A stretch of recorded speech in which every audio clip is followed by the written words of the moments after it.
And isn't that interesting? Look at that.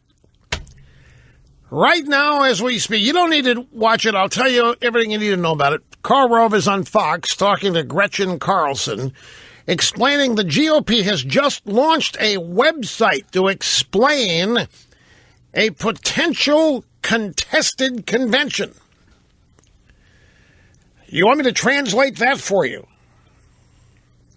The GOP has just launched a website to explain to you how it is possible that Jeb Bush could be the nominee. Or how it's possible that Paul Ryan could be the nominee. Or how it's possible that anybody not running in the primary right now could be the nominee. Now, this is the first I'm hearing of this. I did not know it until I just saw the graphic on Fox. So I am kind of guessing here, educated guess. But I think what this is about, because Rove is holding up his little whiteboard right now with the number 1237 on it. So what I think is going to happen here, I'm going to be right. They're going to explain to you on this website how, if nobody gets to 1,237, that it's wide open. They're going to explain how, hey, in a contested convention, if neither of the candidates in the primary process gets to 1,237, essentially those candidates could effectively be considered as losers already. They have been rejected by voters since neither of them, got to 1,237. We could interpret this as the voters having spoken in a democratic fashion and telling us that they don't want any of them. Look, it's not hard to figure out. These are the people, they own this institution. The GOP, they own the convention, and they own their position in the establishment. And I guarantee this little thing that happened with Trump last night, they cited, oh, this is big. This couldn't have been better timed.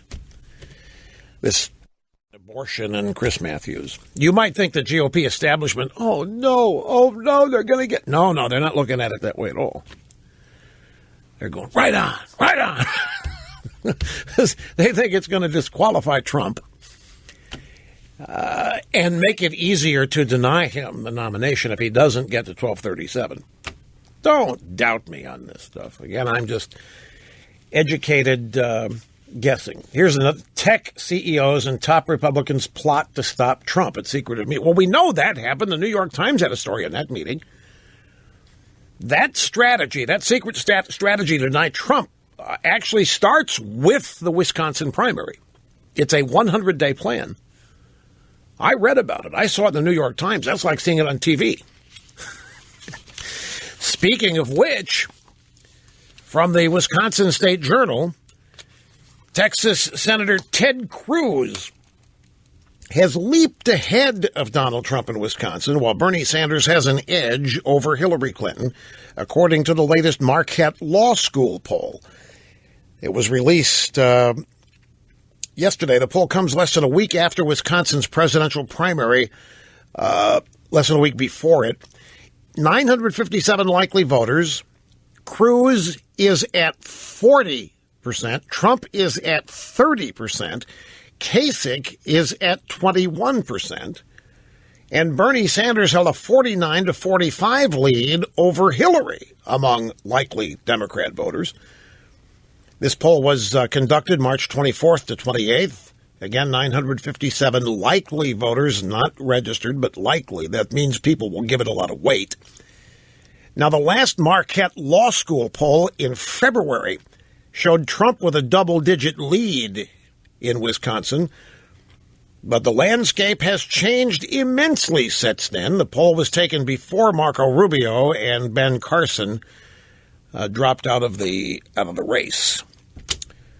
Now, in the days before the poll was taken, Trump and Cruz engaged in a pitched battle involving the physical appearance of their wives. I'm just reading this to you from the Wisconsin newspaper. Other polls out in the past week show a tightening race, though unlike the Marquette poll, they use automated calls and don't attempt to call cell phones, according to Marquette poll director Charles Franklin. The anti-Trump forces are pulling out all the stops. That's not a statement of support or condemnation. I'm just reading a sentence to you. And on the Democrat side, of course, it's much closer. Now, how many expected Trump to win Wisconsin? If Trump wins Wisconsin, you could make a mathematical case that he would get to 1237. But if he doesn't win Wisconsin, it's going to get harder to get to 1237. And who knows whether incidents like last night with Chris Matthews are going to dampen support from Trumpists for Trump. I ran a little market survey. I know some Trumpists. And I asked them today, I said, "Did this thing bother you last night?" Nah, doesn't matter. It doesn't? Nah, doesn't matter. Well, what about, it's not looking good in Wisconsin? I mean, you guys had a double-digit lead in Wisconsin. Now you're down double-digit. We're never going to win Wisconsin. Yes, you were. You had a double-digit lead in Wisconsin, I told them. Well, no, we're not going to win Wisconsin. Well, how are you going to get to 1237 then? Well, you wait, see what we do in New York. This is a very important outcome in Wisconsin for getting to 1237, because I'm here to tell you, I don't care who you're for. If you're for Trump, if you're Kasich, if you're for Cruz, the establishment is trying to assemble a mechanism here where none of those three end up being the nominee, folks. So if you're a cruiser and you are happy today, thinking your chances have been reinvigorated because of Trump having stepped in it on abortion last night, you got to get to 1237 to stop whatever the establishment's going to pull at the convention. And by the way, have you heard this statistic being bandied about? Try this. See if you've heard this. A bunch of pro-contested convention people are running around pointing out. We even had this stat, I think, yesterday or the day before. In the last 10 contested conventions, the nominee only came from the list of candidates in the primaries in 3 of them. In other words, 7 of the last 10 contested conventions chose somebody who had not run. And they're out there using that stat, the pro-contested convention crowd, in order to give them support and to tell you, hey, it's not unusual what we're plotting here. Hey, it's happened before. Hey, don't sweat it. It wouldn't be anything extraordinary or out of the normal if somebody that didn't run was chosen as the nominee. The Associated Press has a story here that frustrated Republicans grappled with new fears about Donald Trump's impact on their party Wednesday, as the billionaire businessman's campaign rivals targeted his punitive plan for fighting abortion and extraordinary defense of his campaign manager, who police say assaulted a female reporter. Concern rippled through Republican circles nationwide, yet few dared criticize Trump directly when asked to, leery of confronting the man who may well lead their election ticket in November. So this story from the AP is about all of these Republicans out there who are supposedly petrified over what happened to Trump in this abortion fiasco on MSNBC. And they're very, very worried now that their nominee may be forever tainted, but they don't have the guts to say so because they're afraid of what Trump will do to them if they criticize him. And that's not what they're thinking. I'm telling you, they're privately gleeful. They're not worried because they don't think Trump's going to be the nominee. They really don't. I'm telling you right here, the establishment boys, and I say that generically, the establishment gang, I think, is pretty confident within themselves that Trump's not going to be the nominee.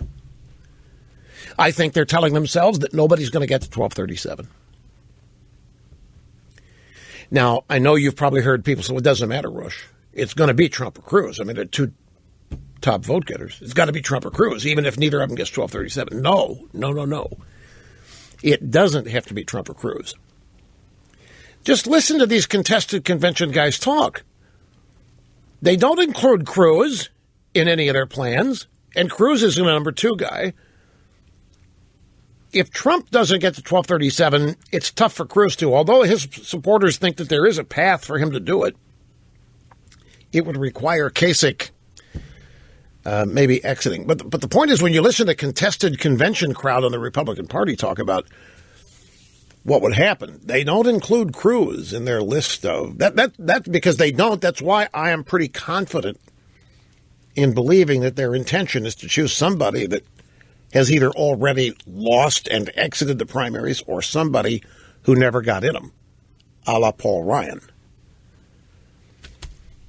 But if the news is that you're a Republican establishment guy and you really hate Trump, you're just worried as hell Trump's going to destroy the party, Trump's this, Trump's that, can't have Trump, Trump's horrible, and it looks like Trump's not going to get there, then you go, wow, K, that means Cruz. No, they don't want Cruz either. And they don't include Cruz's name in any of these lists of potential nominees if they go the contested route.